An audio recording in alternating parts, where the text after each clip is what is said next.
Hey, how are you guys? So this is Nomad, and I know I haven't videotaped in a while, but today is kind of a interesting day. So basically, I've been doing this urban nomad blog for a while, mostly just researching and looking at stuff and studying things. But basically, today I'm actually going to go out and be an urban nomad myself. So basically, the plan today is to go and do some urban camping in a park in Los Angeles with my family, and then basically to kind of see what we can do from there, see where we can go from there. Basically, I'm going to get a tent and we have blankets and stuff and some air mattresses, and basically we're going to do some stealth camping in a central park in LA and see how that goes. That's the first part of our plan. Basically, the place that I was staying, I have to leave now, and so I had a choice. The choice was I could take two paths, right? One path is the rat race path, which is to pay about $3,000 a month in LA for rent, for short-term rentals, and because that's all I can do right now, short-term rentals. So in LA, with a family of 5, which is what I have, you're talking minimum $100 a day, especially as we get towards the high season. So basically, that's one path. I call that the rat race path because basically it's just, I'm self-employed, so my income goes up and down. I never really can predict it. Clients pay me when they want to pay me. I get new jobs when I get them. I don't have much of a savings. So basically, I could hustle and do the rat race route, which is to basically start paying some, Airbnbs and hotels and extended stays, 100 a day. And basically always keep trying to stay ahead of that. And I've done that. And, I'd say, well, not recently, but about 2 years ago, I spent 2 years doing that. Luckily, my job is computers, so, basically I can work virtually. But even with that, I ended up spending about $75,000 in short-term rental fees over a 2-year period when I moved from Seattle to Los Angeles. I went from Seattle to San Diego and into LA. And the whole time, I was doing Airbnbs and all this stuff. And that's actually how Urban Nomads was born, because one day it reached a point where I literally ran out of money. And I had tapped everything. All my resources were completely depleted. Friends, relatives, credit cards, loans, everything. I was at my end. And I actually, had to move out of an Airbnb, and I couldn't move into a new one. And we had to, there's another video on this story. It's earlier. But basically we had to sleep in our car for 2 days. There's all this, the biggest issue is 2 factors. One is being able to sleep horizontally and not sitting up. That's a big factor. And it's just the stigma. And then I was completely broke because I had spent all my money on Airbnbs and rentals and whatever. So anyway, that's when Urban Nomads was born, because I had this giant epiphany on this whole situation and what was really going on. And now that I know what I know about the whole nomadic life, I just could kick myself for, one, not buying an RV or a trailer or just some camping gear. It was stupid, and it's just dumb, and to spend all that money and have nothing to show for it. I wanted to keep my family comfortable. But the bottom line is, nowadays, with all the technology and tools that you have, camping tools and whatever, you can be comfortable. You can live nomadically and be comfortable. You may not be living in luxury, but you can be comfortable. And so I'm going to be doing a lot more videos. I haven't done videos because I didn't feel like I was authentic. I'm talking about this, I'm sharing YouTube videos about it, but I wasn't really living it myself. I was couch surfing somewhere, but I wasn't out in the world. I was at someone's apartment and I was couch surfing. So I didn't really feel, I mean, that's part of it, sharing space temporarily. But I just, I hadn't decided if I was really going to pursue this path or not. And so, like I said, it's a path between, like, the rat race path, and I'm tempted to do that path. I'm tempted to go and get an apartment, which in LA would be like, 1,800 a month plus up, for one bedroom that we'd all have to share, up to like, 2,500 for like a 2.5 bedroom or something.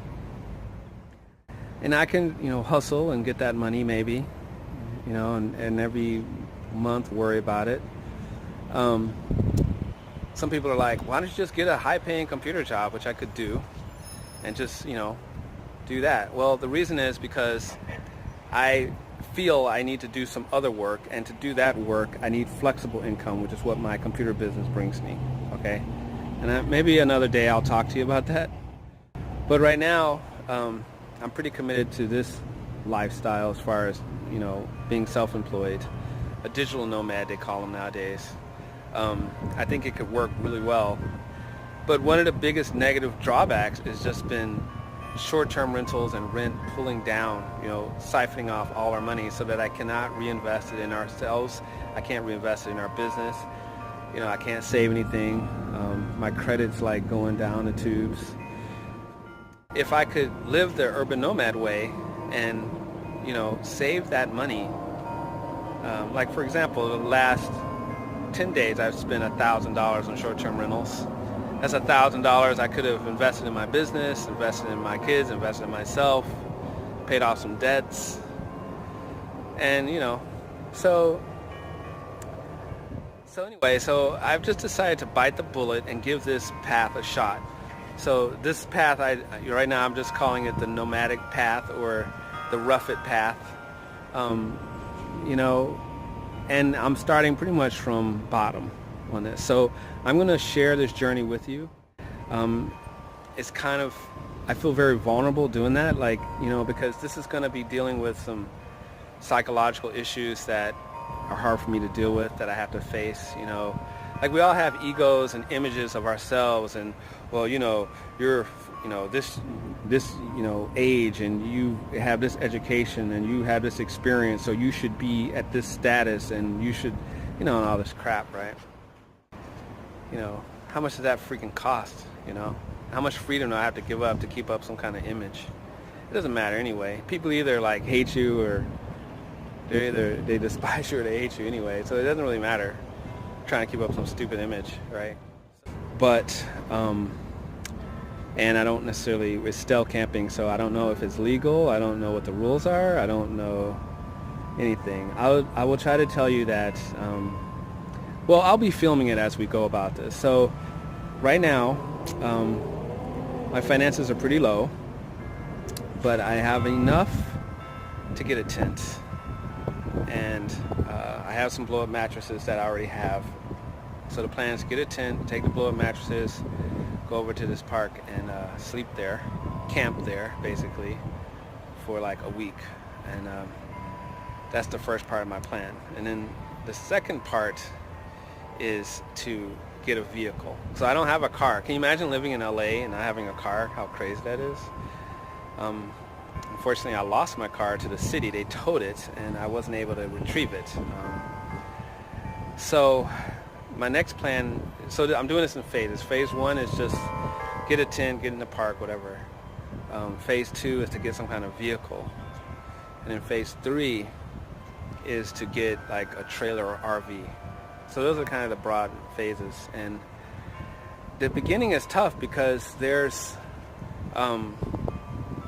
like logistical issues, especially when you don't have a vehicle. So the big issue is storage. Like, where do you put your stuff, right? And so luckily where I'm at, there's a storage place. So my plan is to basically rent that storage place, put our stuff there, and then every day get our stuff out of there that we need, and in the morning put it back. And then as soon as possible, my plan is to buy a car, any kind of vehicle that runs, and then we can use that for storage, right? I realized that, like, going from phase 1, no car, just backpacking, right? We call it backpacking, to having a vehicle, even as long as the vehicle runs, a little bit, it's a huge leap because, you can hack the system with a vehicle, right? And basically you can store your stuff there. There's all kinds of rigs for cars. I mean, you can charge up all your stuff there. You can sleep in your car if you need to. If it's a car with where the seats go back, that's room for 2 or 3 people. They have tents that go on the roof of cars. You can sleep there. You can put a trailer on the back of your car, for anything from a tiny teardrop trailer to a pop-up trailer, all the way to a gigantic, one of those mega, trailers that you can pull. And then, so it gives you a lot more options having a car, right? Any car of any type. Doesn't even matter. So that's my plan. All the money that I was putting into rent, I'm going to put into this strategy, camping gear, some kind of vehicle, accessories for that vehicle, some kind of trailer, then some kind of RV. And yeah. So that's it. I don't want to go on and on with this video. I just want to give that intro. This is going to be video number 1 of the nomadic journey. I guess I could call it walkabout. Will's walkabout. Maybe. So that's it. If you have any questions about our journey and how I'm dealing with this, or suggestions, please leave them in the comments. It's going to be me, my family, my wife, and our 3 teen kids. I'm going to do another video later about living nomadically with a family or with kids and the issues with that. So, but for now, you can just see the beginning of our journey and what it's like. One thing I want to say is, when I really think about this, I feel like, well, I'm going to talk about that in another video, okay? I'm going to talk about going nomad, what you need to think about, or the issues of going nomad. Okay, see ya.